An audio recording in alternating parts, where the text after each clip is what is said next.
రే Virat, solo బతికే so better. ఒక్కసారి మన కన్నీళ్లు తుడుచుకోవడానికి మన 2 చేతులు సరిపోవా? మీరు నాకు ఆరాధ్య దైవం సార్. మీ అమ్మాయిని మార్చి పెళ్లి చేసుకున్న బాధ్యత నాది. అందరికీ దూరంగా ఆస్ట్రేలియా వెళ్ళిపోతాను.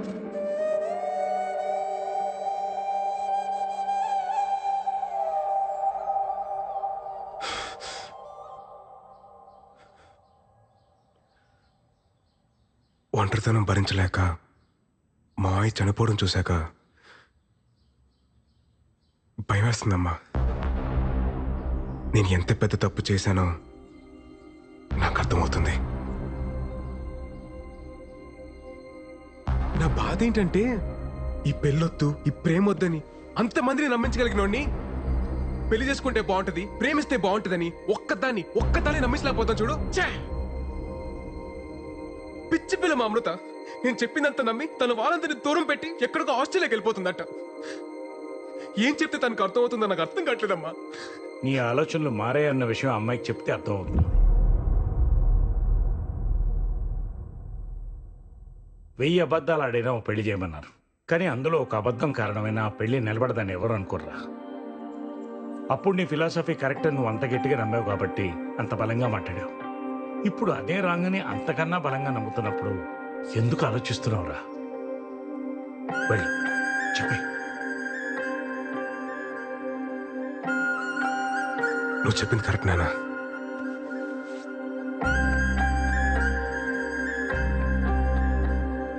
హలో అమృత, నేను మీకు ఇంపార్టెంట్ విషయం చెప్పాలి. ఒకసారి కైలాసగిరికి వస్తారా? షూర్ సార్, వస్తాను.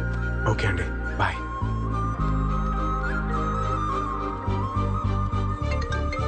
హలో, ఎక్కడున్నారండి? హలో తమ్ముడు, ఎవరు భయ్యా నువ్వు? రావణుడు ఫ్రమ్ లంక. అమృత ఫోన్ నీ దగ్గర ఎందుకుందిరా?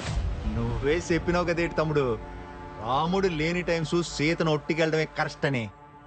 ఒట్టుకొచ్చినా తమ్ముడు తమ్ముడు, సీత జాడ కోసం ఆంజనేయ స్వామి అవసరంలే, నేను పోర్ట్ ఏరియాలోనే ఉన్నా. నువ్వు వచ్చి సీతను ఒట్టుకెళ్ళు, అప్పుడు ఒప్పుకుంటాను రాముడు అని.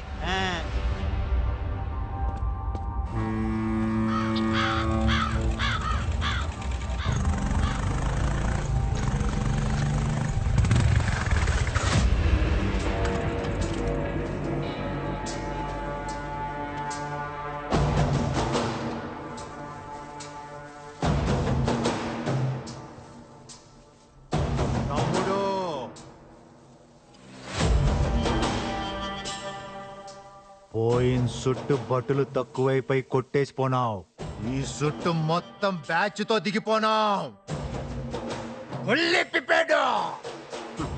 ఇదిగో కుంభకర్ణుడు, ఇదిగో ఇంద్రజిత్తు. ఇప్పుడు కొట్టి ఒట్టుకుపో, ఒట్టుకుపో ఎలా?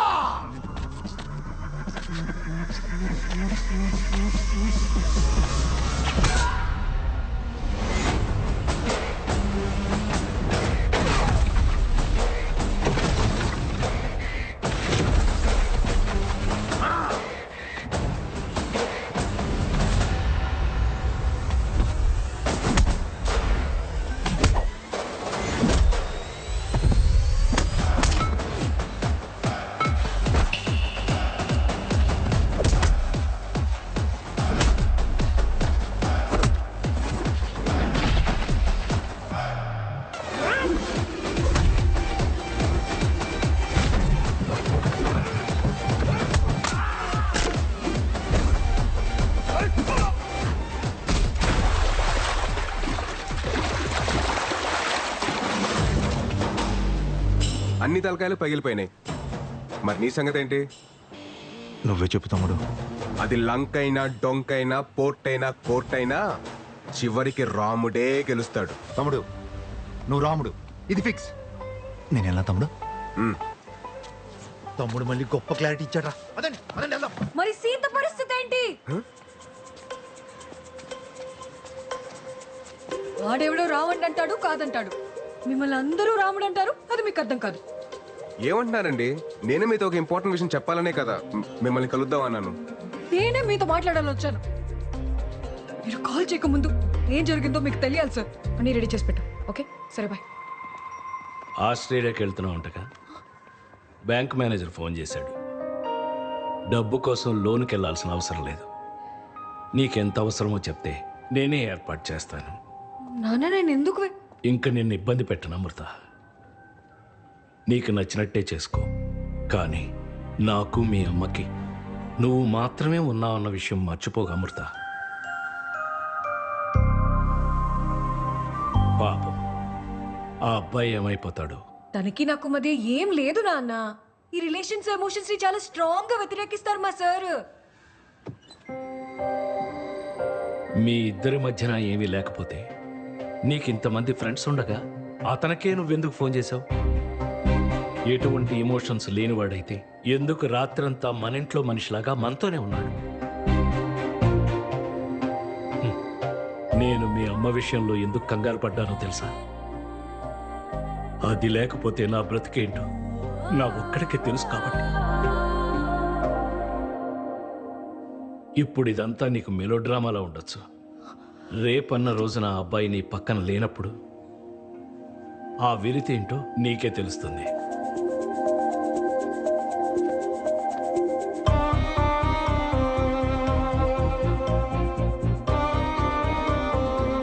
అప్పుడు సీతమ్మోరి పక్కన రాములో ఉంటుంటే సీతమ్మోరికి అన్ని కట్టాలు వచ్చుండేవి కావేమో.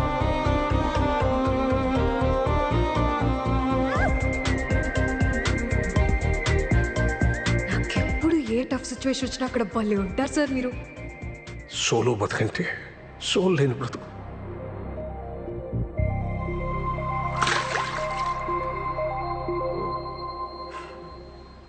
మన ఇద్దరి మధ్యన ఒక గ్రేట్ లవ్ ఉంది సార్.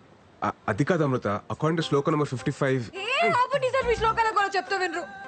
చెప్తున్నాను కదా ఇవన్నీ తప్పని. తప్పే తప్పే. ఒక్కసారి మీ బ్రెయిన్ ఆఫ్ చేసి హార్ట్ తో ఆలోచించండి సార్ ప్లీజ్, మీకు అర్థమవుతుంది. అది కాదు Amrita, according to my philosophy solo బ్రతికే సో.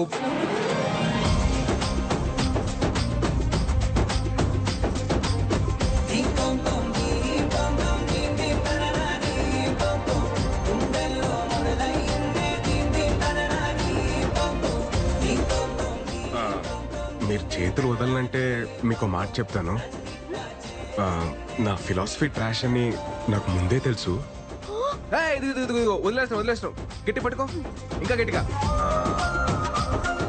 మన లవ్ లోనే కాదు, మన అప్రోచ్ లో కూడా జెన్యూనిటీ ఉంటే ఆటోమేటిక్ గా ప్రకృతి కూడా ఫేవర్ చేస్తుందని ఇప్పుడే అర్థమవుతుంది. సార్ మన పరిస్థితి ఓకే, మరి మన మెంబర్స్ పరిస్థితి ఏంటి?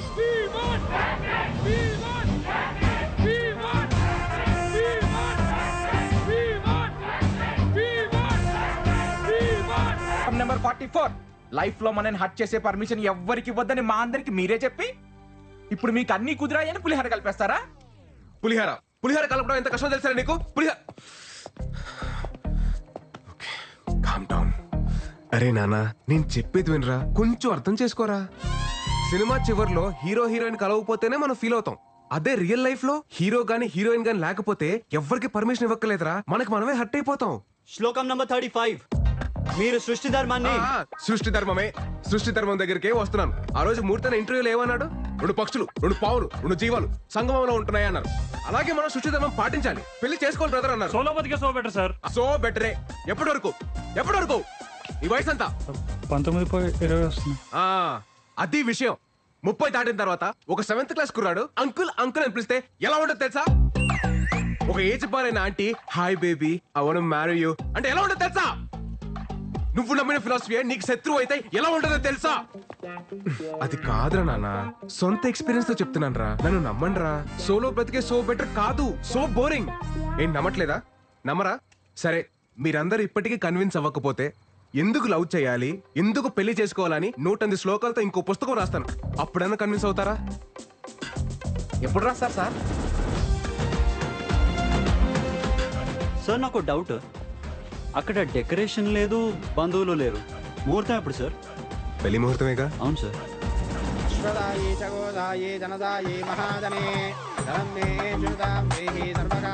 రాకీ భాయ్ తొంభై థ్యాంక్స్. మంచి సంబంధం సెట్ చేసావో. రాకీ బాబీ